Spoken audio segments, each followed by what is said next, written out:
عزیز دوستو، حضرت سیدنا لقمان اپنے بیٹے کو نصیحت کرتے ہیں، اور قرآن مجید نے سورہ لقمان کے اندر آپ کی ان نصیحتوں کا ذکر فرمایا ہے۔ اللہ کریم نے ارشاد فرمایا کہ حضرت لقمان ان کی جو بات انہوں نے اپنے بیٹے کے ساتھ کی، فرمایا وَلَا تُصَعِّرْ خَدَّكَ لِلنَّاسِ، اے میرے بیٹے لوگوں کے ساتھ اپنے رخ کو نہ پھیرا کر، غرور کے ساتھ اپنے لب و لہجے کو پھیر نہ لیا کر لوگوں کی طرف سے، اور وَلَا تَمْشِي فِي الْأَرْضِ مَرَحًا، اور زمین پر اکڑ اکڑ کے نہ چلا کر۔ تکبر کے ساتھ اپنے لب و لہجے کو لوگوں سے پھیر نہ لیا کر، اور زمین پر اکڑ کے بھی نہ چلا کر۔ جناب لقمان اپنے بیٹے کو نصیحت فرما رہے ہیں، اور اللہ نے اس کا ذکر قرآن مجید میں فرمایا ہے۔ اسلام ہماری تربیت کرتا ہے ہر موقع پر، اور ہمیں اسباق پڑھاتا ہے زندگی ساری گزارنے کے لیے۔ انسان کی بات کا دوسرے پر بڑا اثر ہوتا ہے، لیکن اس کی بات کے ساتھ ساتھ اس کے لہجے کا بھی بڑا اثر ہوتا ہے۔ کھانے کا بھی بڑا اثر ہے، لیکن کھانا آپ کس برتن میں رکھ کے دے رہے ہیں اس کا بھی بڑا اثر ہے۔ آپ نے کھانا کس طرح سجایا ہے، کس جگہ کسی کو بٹھایا ہے، اس کا بھی بہت زیادہ اثر ہے۔ اسلام یہ کہتا ہے کہ آپ کا جو لب و لہجہ ہے وہ ہمیشہ اچھے اخلاق والا ہونا چاہیے۔ لہجے جو ہوتے ہیں نا، لہجے، لب و لہجہ، وہ بڑی تاثیر رکھتا ہے، بڑا اثر رکھتا ہے۔ چھوٹا سا بچہ ہوتا ہے، دودھ پیتا ہے، ابھی نونہال بچہ ہے چھوٹا سا، ابھی اسے پتہ نہیں ہے کہ کون سی بات کا کیا معنی ہے۔ اسی بچے کے آپ نے گال پہ محبت کے ساتھ ہاتھ پھیرا تو وہ ہنس دیتا ہے، لیکن اگر آپ غصے کے ساتھ اس کی گال پہ ہاتھ لگاتے ہیں تو وہ رو دیتا ہے۔ آپ میری بات کو سمجھیں گے، ابھی اس کو لفظوں کے مفاہیم کا نہیں پتہ، معانی سے ابھی وہ آگاہ نہیں ہے، معنی نہیں جانتا، پر آپ نے کس لہجے کے ساتھ اس سے پیار کیا یہ اسے پتہ ہے۔ یہ جو لہجہ ہوتا ہے نا، لہجہ، اخلاق آپ کا، یہ بڑا اثر کرتا ہے۔ آپ نے گفتگو کی، لیکن اس گفتگو میں آپ کا انداز کیا تھا، لب و لہجہ کیا تھا۔ کچھ لوگ کہتے ہیں میں نے کوئی غلط بات کی ہے، بالکل ٹھیک بات کی ہے۔ بھئی آپ کی بات ٹھیک تھی، پر آپ کا انداز ٹھیک نہیں تھا۔ جہاں بات ٹھیک ہونا ضروری ہے نا، وہاں انداز ٹھیک ہونا بھی بڑا ہی ضروری ہے۔ آپ کے لہجے کا خوبصورت ہونا اور آپ کے لفظوں کا حسین ہونا بھی بڑا ہی ضروری ہے۔ اگر آپ تھوڑا سا معاشرے میں غور کریں تو کچھ لوگ ایسے ہیں جو طبعاً ہی بیچارے دنیا میں آئے ہی شکوہ کرنے کے لیے، ان کے لہجے سے نہ ترش روئی برستی ہے، تلخی ہے۔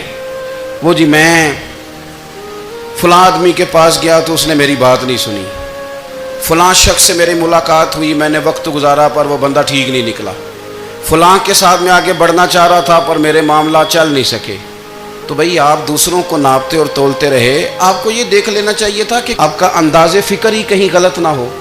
لہجے، اخلاق، یہ آپ کے لفظوں سے بھی زیادہ اثر بعض اوقات رکھتے ہیں۔ کسی نے کہا تھا کہ میرے لہجے میں غرور آیا تھا، اس کو حق تھا کہ شکایت کرتا تھا، میرے لہجے میں کچھ ایسا کہ جس پہ وہ بیچارہ پریشان ہو گیا، اب اس کا حق بنتا تھا وہ اس پہ شکایت کرتا۔ تو میرے عزیز، آپ بات کو یاد رکھیں گے کہ جو اخلاق ہے، آپ کا جو اخلاق ہے، جو آپ کا کردار ہے، وہ اپنی ایک خوبصورتی رکھتا ہے۔ اس لیے میرے نبی پاک صلی اللہ تعالیٰ علیہ وآلہ وسلم نے فرمایا تم میں کامل مومن وہ ہے جس کا اخلاق زیادہ اچھا ہے۔ جو کہانیاں زیادہ سناتا ہے وہ نہیں، جو اپنی خدمات زیادہ بتاتا ہے وہ نہیں، جو باقی سب کی نفی کر کے کہتا ہے کہ دنیا میں کوئی بندہ ٹھیک نہیں، صرف میں ٹھیک ہوں، وہ والا بندہ نہیں، بلکہ فرمایا جس بندے کا اخلاق زیادہ اچھا ہے۔ اخلاق دیکھیں، یہ جو آپ کا لہجہ ہوتا ہے نا، یہ بہت زیادہ اثرات مرتب کرتا ہے آپ کے گھر پہ بھی، باہر بھی۔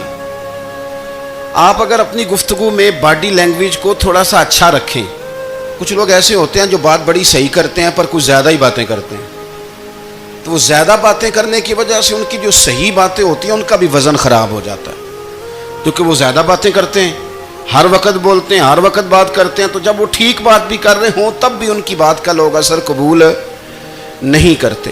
لیکن اگر ان کا لہجہ باوقار ہو، بات وہ تھوڑی کریں پر جتنی کریں ذرا سونی کر کے کریں، گفتگو میں خود بخود اثر پیدا ہو جائے گا، بات اچھی لگے گی۔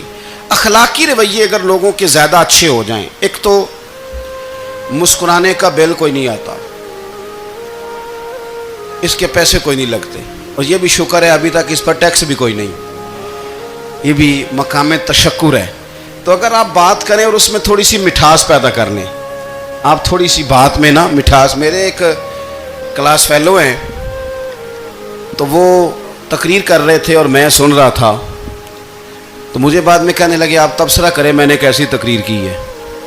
یہ ہوتا ہے نا جی، بعض اوقات دوست بیٹھتے ہیں بے تکلف تو کئی دفعہ کچھ باتیں ایسی ایک دوسرے کے ساتھ کرتے ہیں، تو مجھے کہنے لگے آپ بتائیں کہ میں بات کر رہا تھا تو کیسی تھی؟ تو میں نے کہا جب آپ بات کر رہے تھے تو میں ڈر رہا تھا، مجھے لگ رہا تھا کہیں آپ لڑ نہ پڑیں۔ بھئی آپ اطمینان سے بات کریں، آپ تسلی سے بات کریں، آپ خندہ پیشانی کے ساتھ بات کریں۔ میرے نبی پاک صلی اللہ تعالیٰ علیہ وسلم نے فرمایا، مسلم شریف کی حدیث ہے، حضور فرماتے ہیں نیکی کو کبھی چھوٹا نہیں سمجھنا، نیکی کو حقیر نہیں سمجھنا، کچھ نہ ہو سکے تو اپنے بھائی سے مسکرا کے بات ہی کر لیا کرو، بات کرو تو تمہارے لہجے میں ترش روئی نہ ہو۔ بعض اوقات آپ تلخ بات کرتے ہیں، آپ کا لہجہ تلخ ہوتا ہے تو آپ کی صحیح بات بھی قبول نہیں کی جاتی، لیکن اگر آپ کے لہجے میں مسکراہٹ ہو، آپ کے لہجے کے اندر خوبصورتی ہو، تو آپ کے اپنے بھی آپ کے بیگانے بھی سب کے سب آپ کی بات کو تسلی کے ساتھ سمجھنا وہ گوارا کریں گے۔ اسی طریقے سے ہمارا دل کرتا ہے کہ لوگ ہماری بات سنیں، ہمارے گرویدہ ہوں، ہم جو پیغام دینا چاہتے ہیں وہ پیغام لوگ اچھے طریقے سے قبول کریں، اس پر لوگوں کی توجہ زیادہ ہو، یہ ہمارا شوق ہوتا ہے۔ اور دنیا میں اب تو فیمس ہونے کا شوق بڑا بڑھ گیا ہے، اب بڑا بڑھ گیا ہے۔ اب تو لوگوں کو نا شاید لوگ مقبولیت اسی کا نام لیتے ہیں کہ میرے اتنے لائکس ہیں، اتنے فالور ہیں، اتنے سارے لوگ ہیں تو شاید میں بڑا مقبول ہوں۔ یاد رکھنا، قابلیت سے زیادہ قبولیت ضروری ہوتی ہے۔ فالور کیا کریں گے اگر رب بھی راضی نہ ہوا تو؟ لائکس کیا کریں گے؟ اگر تو قبول ہو جائے تو پھر چلو کسی لائکس کا بھی فائدہ ہے، کسی فالور کا بھی، اور اگر قبول نہ ہو تو پھر کوئی فائدہ جنہوں پریتم اپنا آنکھ ہی نہ، وہ اجے سہاگن ہو ہی نہیں۔ تو جب وہ قبول کر لے پھر تو بڑی بات ہے، اور اگر قبولیت نہ ہو تو پھر بڑے بڑے مجمع بھی کوئی فائدہ نہیں دیتے۔ ہماری خواہش ہوتی ہے کہ لوگ ہمیں جانیں، لوگ ہمیں پہچانیں، ہمارا بڑا نام ہو، ہمارا بڑا ذکر ہو، ہمارے بڑے تذکرے ہوں۔ تو میرے نبی پاک صلی اللہ تعالیٰ علیہ وسلم نے ارشاد فرمایا، حضرت ابو ہریرہ رضی اللہ تعالیٰ عنہ روایت کرتے ہیں، حضور فرمانے لگے، تم مال کے ذریعے لوگوں کو اپنا گرویدہ نہیں بنا سکتے، پیسے دے کے لوگوں کو پیچھے نہیں لگا سکتے۔ کتنے کو دو گے؟ دیکھیں نا، پیسوں سے تو بندے کا لالچ شروع ہو جاتا ہے، ایک دفعہ دیں، پھر دوسری دفعہ دیں، پھر تیسری دفعہ دیں، روز دیں گے تو بندہ راضی ہوگا، اور اگر آپ نے 99 دفعہ دیا، ایک دفعہ نہیں دیا تو وہ ناراض ہو جاتا ہے۔ تو کتنا کو لالچ پورا کریں گے؟ تو حبیب پاک علیہ الصلوۃ والسلام فرمانے لگے، تم پیسے دے کے لوگوں کو اپنا گرویدہ نہیں کر سکتے، ہاں خندہ پیشانی سے، حسن اخلاق سے ملو گے تو لوگ تمہارے گرویدہ ہو جائیں گے۔ تمہارا اخلاق، تمہاری خندہ پیشانی، تمہارا اچھا کردار، یہ لوگوں کو گرویدہ کر سکتا ہے۔ تو مال و دولت سے لوگ گرویدہ نہیں ہوتے۔ تو ہمارا وہ جو روزمرہ کا لوگوں کے ساتھ تعلق ہے، لب و لہجہ ہے، میں نے دیکھا ہے بہت سارے لوگ ایسے ہیں جن کے ساتھ لوگ آنا جانا، ملنا بیٹھنا آہستہ آہستہ چھوڑ دیتے ہیں، اور وہ کس لیے چھوڑ دیتے ہیں؟ وہ ان کے رویے کی وجہ سے چھوڑ دیتے ہیں، ان کے انداز فکر کی وجہ سے چھوڑ دیتے ہیں، ان کے شکووں کی وجہ سے چھوڑ دیتے ہیں۔ مزاج ہوتا ہے نا ہمارا کہ ہمیں شوق ہوتا ہے تعلق زیادہ لوگوں کے ساتھ ہو، اور پھر یہ بھی شرط ہوتی ہے کہ میں جس کے پاس جاؤں وہ مجھے یہی کہے کہ تو میرے ساتھ ہی پیار کر.